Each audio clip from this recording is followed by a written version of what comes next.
Greetings and welcome back to room 303 and our talks with Walt, as we are calling our readings through the deathbed edition of Walt Whitman's Leaves of Grass. We turn now to Ashes of Soldiers. We come back to the Civil War, clearly still in Whitman's mind. We will have in a few moments as well Pensive on Dead Gazing, as well as Camps of Green, telling us that this is still going to be an important part of the way Whitman thinks about his project, Leaves of Grass. Now, it is another theodicy, as we have commented in all of our previous lectures that deal with this topic of loss. That is to say, the fifth of our big five. Why is it that there must be pain and suffering and loss and ultimately death? What is the point of all these dead soldiers? We're going to come to a poem like this to see his answer, and it will be an important answer. As we've already said, Whitman's theodicy, or his explanation for why bad stuff happens, is to no longer ask, why did this happen to us as a country, but rather, why did this happen for us? Now, I have said this already in my lectures on drum taps and elsewhere. If you, as a young student, are not patriotic and a lover of your country, this really precious country, America, it isn't your fault that you're not a patriot, as I've said often. It is, in fact, my generation's fault. We, as instructors and teachers, we haven't given you enough reason to be a patriot, because you're not born a patriot, like the color of your eyes. No, you have to choose it. You have to decide that your country is worth your reverence. How are you going to get there? Well, I think one of the ways you get there is by studying Leaves of Grass in a poem like this. Now, our assumptions are that you've been following us at learnstrong.net, down that left-hand side, Talks with Walt, our playlist. Everything from the very beginning, inscriptions, we commented on the drum tap poems, and we also gave a set of introductory comments to Songs of Parting that I'm hopeful that you have watched, and we just finished with Years of Modern. Now, our Nortons will give us some background information here that we'll be revealing. This poem was first published in the 1865 Drum Taps, an elegy entitled Hymn of Dead Soldiers, shorter by 10 lines than it is now. It was transferred to the Supplement Passage to India, 1871. The poem was essentially altered by the addition of the present first two stanzas, and as Ashes of Soldiers became the title poem for a cluster of the same name, with the following epigraph, quote, "Again a verse for sake of you, you soldiers in the ranks, you volunteers, who bravely fighting silent fell to fill unmentioned graves," end quote. Without significant textual change, the poem retained its place in this supplement to Leaves of Grass 1872 and to Rivulets 1876.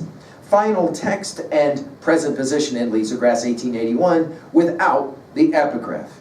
A manuscript fragment of 7 lines not used in the poem's revision also develops the ashes metaphor, which now informs both the opening and closing passage of this compassionate poem. Think about ashes and think about your idea of the phoenix, which, of course, that idea of the phoenix bird is so crucial, I think, to so much of Whitman's understanding of resurrection. The bird that will, as it grows old, makes its nest and then burns itself up, and out of those ashes will come the new. Now, think about the idea of resurrection, the theme of resurrection and redemption, and the personal way that this poem, as in so often in Leaves of Grass, the use of the word my. Now, of course, Song of Myself immediately will come to mind, but notice over and over again, these are my soldiers and the like. Now, we're back to Homer, and we're back to the Odyssey, and we're back to the Odyssey 11. You'll remember that Odysseus goes to the underworld in Odyssey 11. We've given full lectures on the Odyssey at learnstrong.net, but just to remind, he's standing there, and all of these phantoms, these spirits, come out to visit him. And this will take us back to Boston Ballad, obviously, an earlier poem in Leaves of Grass. And there, as they come out, Odysseus will have these conversations, of course, with the great Achilles, with his mother, and others. We're going to be playing around with that motif here in these lines. Notice, we'll begin with the word ashes. This will be the third time it gets used in this way, as Toilsome I Wandered and By Blue Ontario Shore number 1 are the only other 2 references here that will come to mind for us when he uses this phrase, I muse, in the second line. Now, ashes itself, the word, will get used 6 times in Leaves of Grass up to now. Ashes of soldiers south or north. Notice his integralist perspective. And notice that he puts south even before north, which some readers of Whitman's day would have paid attention to. As I muse, and again, back to, as I told, some wandered in by Blue Ontario Shore 1, the only other 2 times when that phrase, I muse, gets used. As I muse, retrospective murmuring. Now this is interesting that it's going to be a chant, and he'll be murmuring it. At the beginning of the poem, he's murmuring. By the end of the poem, he is celebrating in full-throated grandeur. Murmuring a chant in thought. Interesting that the next poem will be thoughts. And he's used this word thought a number of times. The war resumes. Now this is interesting. Again to my sense, your shapes. And again, the advance of the armies. Whitman was so influenced, and every biographer of Whitman will point this out, so influenced by his experience of the war, and obviously being a wound dresser, back to that famous poem of drum taps. Now, the next stanza, and now the arising of the phantoms, noiseless as mists and vapors, earlier it was shapes, from their graves in the trenches ascending, coming up out of the graves, from cemeteries all through Virginia and Tennessee. It's always interesting where he chooses his states when he names them. Here it's Virginia and Tennessee. From every point of the compass out of the countless graves. We're going to see more countless here in a second. In wafted clouds, in myriads, large or squads of 2s or 3s or single ones, they come. Now I told you the very first word of the deathbed edition is come. And here we come back to this word, no pun intended, one more time. In other words, here come the phantoms, and silently gather round me. And again, immediately, readers of Whitman's day would identify Odyssey 11 and those phantoms, those spirits, those shades when we're in Hades with Odysseus. They come out. Now, third stanza. Sound no note, O trumpeters. So we're going to get to revelry here in a second, but we're not gonna play music or trumpets or drums, right? Sound no note, you trumpeters. Not at the head of my cavalry, parading on spirited horses. Of course, notice spirits and spirited. He's playing, obviously, lovely games here with word choice. With sabers drawn and glistening. We've obviously seen this kind of language in drum taps. And carabines by their thighs. And then in parenthetics, my brave horseman, my handsome tan-faced horseman. And of course, the tan-faced we've seen as already in Leaves of Grass. What life, what joy and pride. Notice his 3s here. What with all the perils were yours. And of course, the idea of perils is significant, right? Because this is what the Theodicy is built around. Why must there be these challenges? Why must there be these perils? Nor you, drummers, either at reverie at dawn, by the way, the only use of reverie in all Leaves of Grass is right here, nor the long roll alarming the camp, nor even the muffled beat. Notice we go from murmuring to muffled beat for burial. Nothing from you this time, O drummers, bearing my warlike drums. And of course, this takes us immediately back to drum taps. In other words, he says, I'm not going to celebrate through trumpeting and drum playing all of the dead that have been buried and now are coming out of the trenches, the graves. But aside from these and the marts of wealth and the crowded promenade, this marts of wealth, is much has been said about this line, and obviously other places in Leaves of Grass, when Whitman is, he's going to comment on the fact that so much of the war had to do with money, with marts, right? Admitting around me, comrades, we've seen his use of this word, camarados, of course, from Song of the Open Road. Around me, comrades close, unseen by the rest, and voiceless. The slain elate, you'll remember this use of the word elate, to make happy, from Song of Exposition 6. The slain, elate, and alive again, the dust and debris, alive. Now we're to the resurrection idea, right? I chant this chant of my silent soul in the name of all dead soldiers. We'll come back to this at the very end. Well, who are all these soldiers? Faces so pale with wondrous eyes. It's almost as if they come back to be stunned at what it is that they are seeing. This takes us obviously back to Boston Ballads. Very dear, gather closer yet, draw close but speak not. In other words, here they are surrounding him. And then he uses the word phantoms. And we kind of know that this is coming, Song of Myself 44, And of course Boston Ballad comes to mind, especially his Houston Boston Ballad of the Phantoms. Of countless costs, we're back to countless graves, countless lost, invisible to the rest, henceforth become my companions. Follow me ever, desert me not while I live. I think it's pretty clear, and a lot of biographers have said this about Whitman. He never could shake the things he saw as a wound dresser, as a nurse. All of the lost, all of the dead, all of the passing, it broke his heart. And he never wanted to let go of all those young soldiers, that many of whom he sat beside as they expired.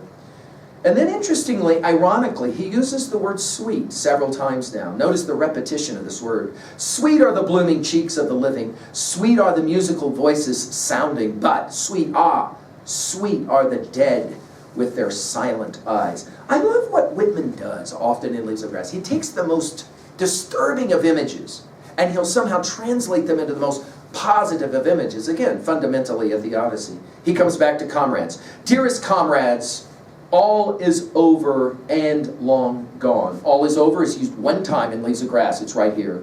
Long gone is used one time in Leaves of Grass. It's right here. But love is not over. And what love, oh comrades? Perfume from Battlefields Rising. It's interesting that he uses the word perfume this way. 29 times the word perfume gets used in Leaves of Grass. Perfume from Battlefields Rising. Up from the fetor arising. This word fetor will get used, the nasty smell, will get used one and only one time, and it's right here. In other words, the most disturbing smell. And much was made of the horrific smells that Whitman and others that were aligned with these and a part of these hospitals, these makeshift hospitals or non-makeshift hospitals. The smell was horrific, obviously, of the amputated limbs and the like, as we talked about in our study of drum taps. But yet, that horrifically bad fetor smell, by the way, only once used in all Leaves of Grass, it's right here, is a perfume. And then he comes back to perfume. Perfume, by the way, notice, the first perfume is used as a noun, the second one is a verb. Perfume, therefore, my chant. And this starts to sound very much like Shelley's Ode to the West Wind 5, and we've given full lectures at learnstrong.net. Oh love, immortal love, in other words, patriotism. Here it comes, guys. Give me to bathe the memories of all dead soldiers. Shroud them, embalm them, cover them all over with tender pride. Notice his trinities again, his threes. In other words, there has to be a response to all these dead, long after they're gone, when easily they could be forgotten. And he says, tender pride. I love that he uses the word tender. Go back and study his use of that word in Leaves of Grass. It's fascinating.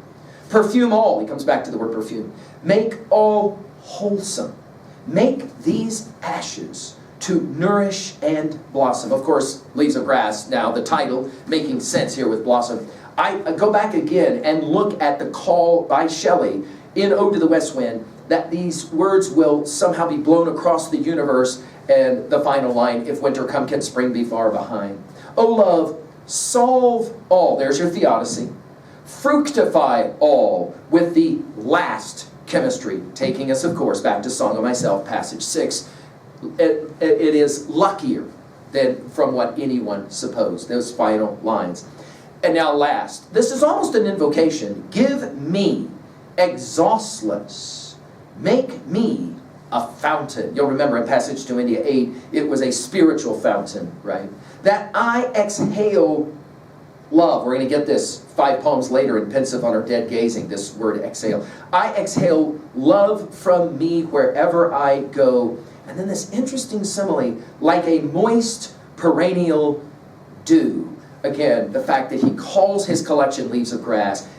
Out of the ashes will grow, not just these poems, but a patriotism that will never be lost, he hopes. For the ashes, he comes back to the opening line, of all dead soldiers, south or north. And again, as we commented in our study of drum taps, Whitman was very quick to help both Confederate as well as Union soldiers in his nursing, in his helping the wounded. Well, what are we going to say at 2A? What themes, messages are we going to find here? Even the worst can lead, can produce growth. This is his theodicy. And I think the other thing that he's arguing here is that soldiers have to be remembered. Their sacrifice must be remembered and celebrated as a perfume. There must be a reverential patriotism towards them. Tender pride is his phrase. And speaking of that at 2b, I love all of his word choices. Reverie and fetor will get used once and only once in all Leaves of Grass, and it's right here. I love his repetition of my soldiers, my.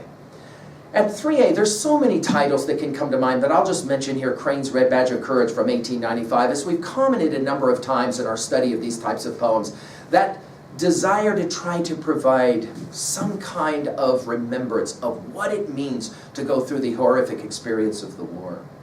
Finally, at 3b, I'm speaking now directly to you guys. The truth is, as I've said, our lack of patriotism generationally is not your fault. It can't be your fault. If we have not given you a reason to be patriotic, celebrating the texts that matter, the Declaration of Independence comes to mind. Martin Luther King's I Have a Dream speech comes to mind. Lincoln's Gettysburg Address comes to mind. Amanda Gorman's The Hill We Climb comes to mind. If those kinds of titles haven't been offered to you guys so that you can study them and appreciate them, it is in fact our fault, not yours, that you're not patriotic, which leads obviously to the question, what are your thoughts of being a patriot? And to what degree has studying Leaves of Grass helped you to love your country more and the sacrifices that were made for your country? Well, speaking of thoughts, we'll move on now to the next poem, which is in fact Thoughts. Thank you.